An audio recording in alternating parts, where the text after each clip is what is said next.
Today, Xiaomi is a giant. It's the world's third largest phone maker, and it also has the world's fastest growing car business that makes everything from regular EVs to supercars that cost well north of $100,000. But to understand how they got here, you have to look at their much more humble beginnings. This is Mitu. He wears a hat inspired by Lei Feng, a symbol of China's communist revolution, and he was Xiaomi's official mascot back when the company launched in 2010. Similarly, the name Xiaomi translates to millet, the grain, and it's thought to be inspired by this famous quote from China's communist revolutionary leader Mao Zedong. Xiaomi jia buqiang. It translates to millet and hand rifles, and it refers to how in the 1940s, the then poor and nascent Communist Party's army successfully fought against and defeated much richer foreign-backed opponents using nothing but millet and simple rifles. Now, when I say communist revolutionary, the foreign mind typically latches onto the communist part, which is a rather odd match for a tech giant that makes, among other things, luxury EVs for rich consumers. But it's mostly the second part, that of revolution and successful struggle against overwhelming opposition, which Xiaomi's founder Lei Jun thought his company had to emulate to succeed. He embedded these ideals deep into every process of Xiaomi from the start, and as a result, he created one of the most unique and surprising companies in the world.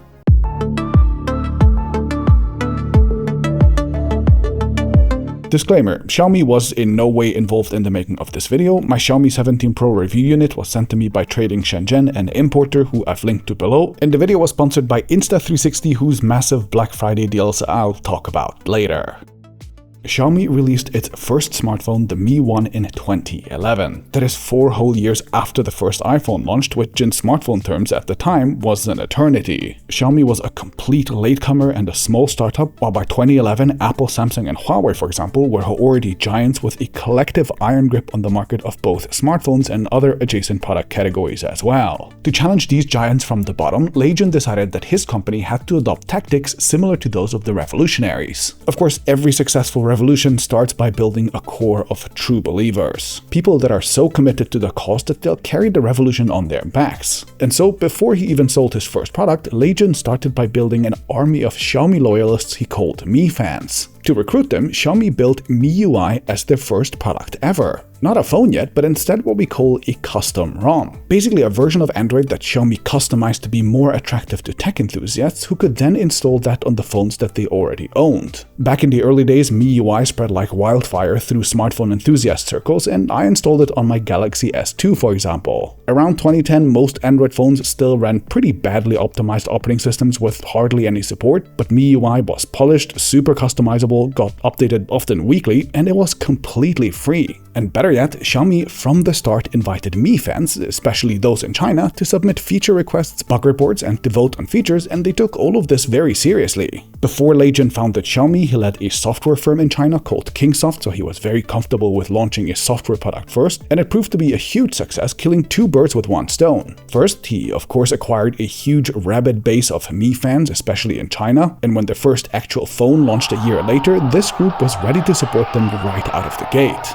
But then second, all of that early testing also ensured that Xiaomi's first ever phone launched with software that people were actually guaranteed to like. 2 birds, 1 stone. The IKEA effect is the phenomenon where people genuinely feel that a piece of furniture that they themselves put together is worth more than an equivalent piece that they bought ready-made from the store. In fact, the study from 2011 found that subjects were willing to pay a pretty staggering 63% premium for their own creations, and by letting Mi fans shape their own software, Lei Jun managed to convert tons of people into hardcore fans before they even made their first paid product. And over the years, they kept nurturing that community to a remarkable degree. At many of the firm's launch events, the most dedicated Mi fans were invited to attend, sitting right along journalists, big business partners, and Xiaomi staff. There are loads of community events, both online and offline for the fans, and the most hardcore Mi fans are even invited to, for example, tour Xiaomi's factories. The new car factory is apparently especially popular as it has a continuous stream of fans who are invited to see the production live, giving them unprecedented levels of access. Loads of companies talk about listening to their customers or having a community, but this one actually did it because Lei Jun knew that for his revolution to succeed, he needed his true believers.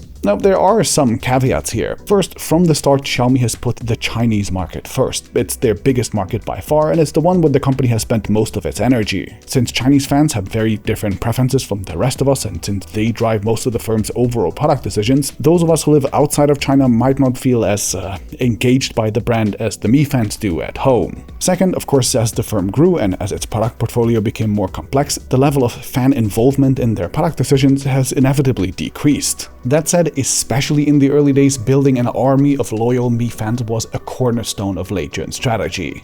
And even today, Xiaomi claims that they have more than 20 million people who use 5 or more devices connected to their servers at any given time. That is, more than 20 million people who use maybe a Xiaomi phone, a tablet, a TV, a robot vacuum, a car, and more at the same time. Clearly, their base of superfans is still very strong. Now, of course, having followers is not enough for a revolution. There's also the part about winning a war with nothing but millet and rifles, right? For a revolution to succeed, it needs very specific mechanisms that allow it to win despite having very limited resources. And for Xiaomi, that meant developing very innovative product and sales strategies. Starting with sales, traditional brands typically sold their devices through mobile carriers and retailers, which required huge markups, and also meant that the firm had unsold stock lying around between warehouses for weeks and months, tying up their money. But instead, Xiaomi pioneered a brand new model they called online flash sales. The company initially sold all of their devices over their own web shop, cutting out all of the expensive middlemen, and they also intentionally produced way too few products which would always sell out within minutes, meaning that they never had to keep any phones in stock for long. All of this allowed them to keep their prices extremely low, undercutting their competitors by half at times, which combined with the artificial scarcity led to Chinese consumers going into a sort of buying frenzy whenever a new batch of phones went on sale. And this then also allowed Xiaomi to avoid spending any money on marketing because their Mi fans evangelized everything on their behalf. So that was their sales model. It was basically guerrilla tactics that allowed Xiaomi to sell loads of phones on a very small budget.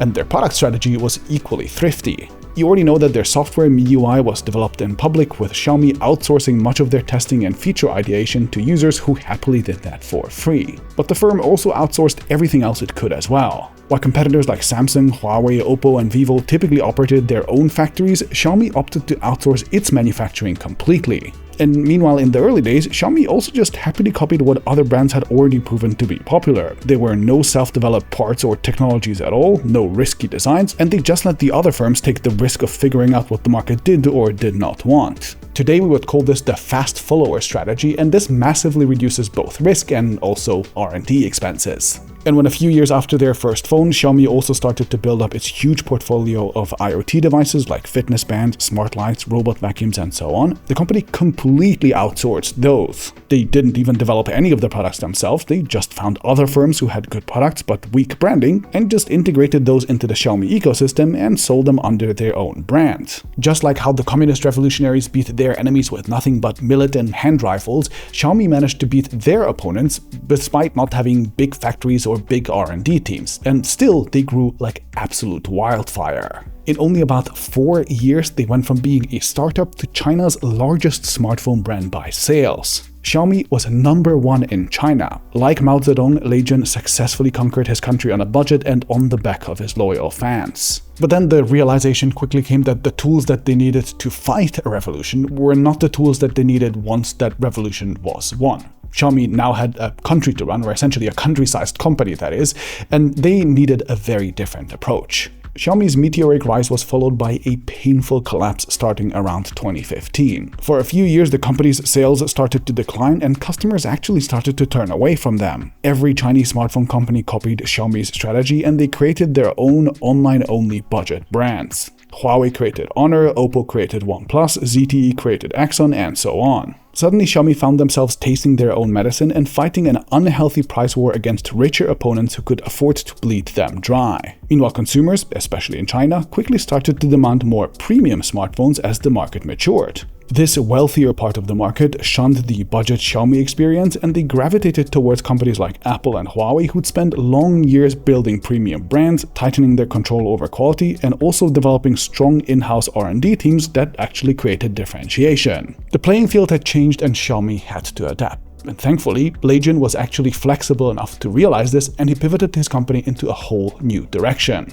In terms of branding, the Xiaomi Rabbit first lost its red star from its hat in favor of just the Xiaomi logo and then got more and more phased out altogether. Meanwhile, in more and more places like the firm's websites and stores, the Xiaomi brand was just reduced to Mi, and its references to old revolutionary slogans were basically forgotten. As for products, they created a sub-brand called Redmi, which continued to be focused on being as aggressively priced as possible, but the mainline Xiaomi phones increasingly became more and more high-end. Turning a budget brand into a premium one took loads of work over many years, and it required Xiaomi to completely change how it made and sold their products too. In terms of sales, they abandoned their online-only flash sale model and they embraced offline retail to the point where in China they now have 17,000 stores. Premium physical locations are one of the easiest ways to convey quality to regular consumers. Meanwhile, Xiaomi also brought manufacturing in-house to get a tighter grip on quality. In 2020, they opened their first factory, starting with batches of their first foldable phone. By last year, essentially all of Xiaomi's premium models were made in-house by their own factories. Xiaomi's car business was built with in-house factories from the start, and they're increasingly moving more and more of their appliance products over to their own facilities next too.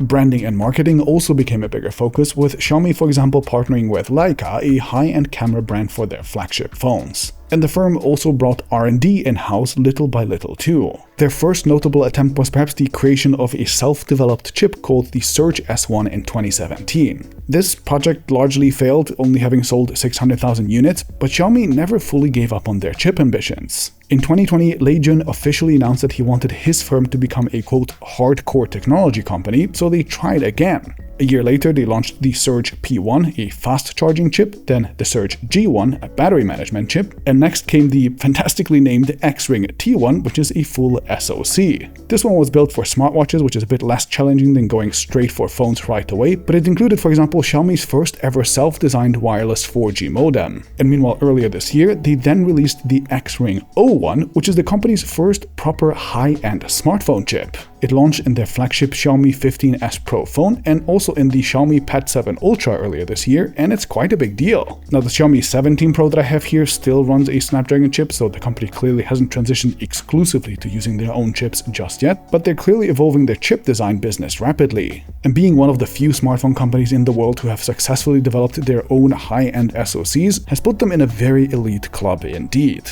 Meanwhile, to continue with their hardcore technology push, Xiaomi is also one of the few phone makers who develop their own AI models. Theirs is called Mimo, and it's an open-sourced large language reasoning model. It powers a lot of Xiaomi's AI in phones sold in China, but also the company's AI glasses, and it's also built into their car by default. And then talking of software, Xiaomi is also now moving more and more towards having its own operating system. Of course, their first ever product was a very heavily customized version of Android called MIUI, and they've continued to make big tweaks to the system ever since, but then in 2017, they released something called Vila OS, which is a self-developed operating system that powers a ton of their IoT devices like those found in their smart home ecosystem. Then in 2019, they started work on something called Mina OS, a microkernel security system. In 2022, they launched their own operating system for cars, and then the next year, they announced that they would fuse all of their operating system efforts on all of their device types into one single system they call HyperOS. Now, if you've ever heard of Huawei's Harmony OS, or indeed seen the two logos side by side, you will have noticed that Xiaomi is very obviously trying to emulate what Huawei has already done. Huawei years ago started the process of slowly replacing Android and unifying their systems, at least in China, where they now ship their smartphones with a version of Harmony OS that had its Android kernel swapped out for a Huawei one, and which can now only run Android apps in a kind of optional virtual machine layer on top of the system when required.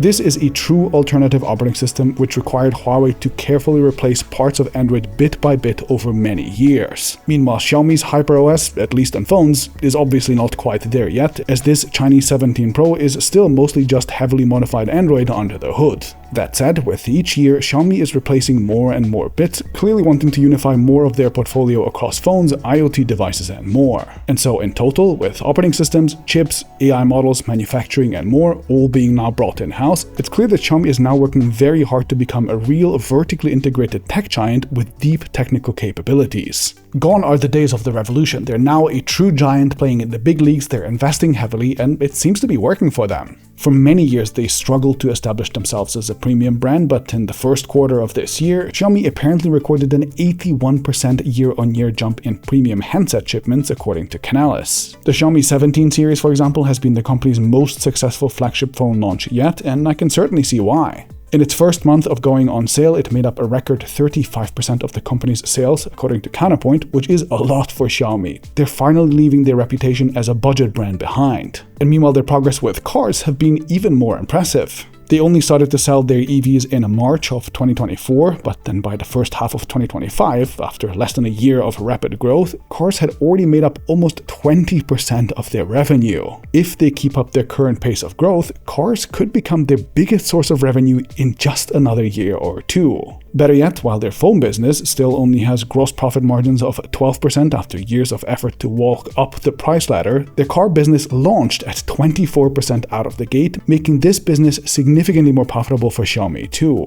The company clearly feels that it can afford to charge extra here. But meanwhile, the opposite of charging you extra is my sponsor, Insta360. They have a huge Black Friday sale across their portfolio, knocking prices up to $120 off, and if you use my link, they also give you extra gifts like this microphone on top of their discounts. Here are a few highlights, starting with the Ace Pro 2. This is my favorite of their cameras if I want to have maximum image quality, especially in challenging lighting conditions like when I go diving. There, the huge 8K sensor paired with Leica colors does an excellent job.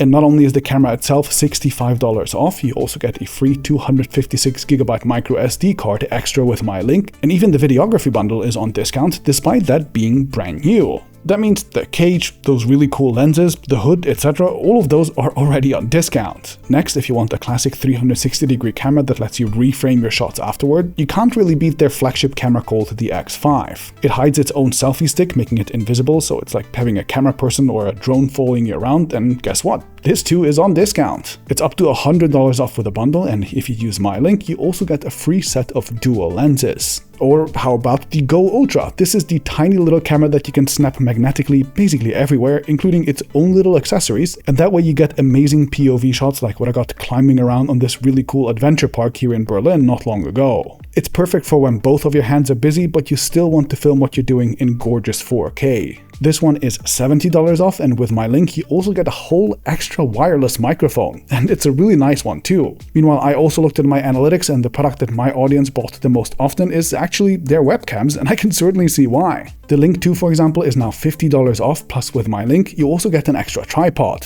You get a very nice 4K image, a gimbal, and a massive boost to your image quality, especially if you film in anything other than perfect lighting. And meanwhile, if you're into filming with your phone, their gimbals are also 20 to 30% off, and with my link, you get an extra MagSafe phone mount. So be sure to check out the links below for those extra gifts. Happy filming, and I'll see you in the next video.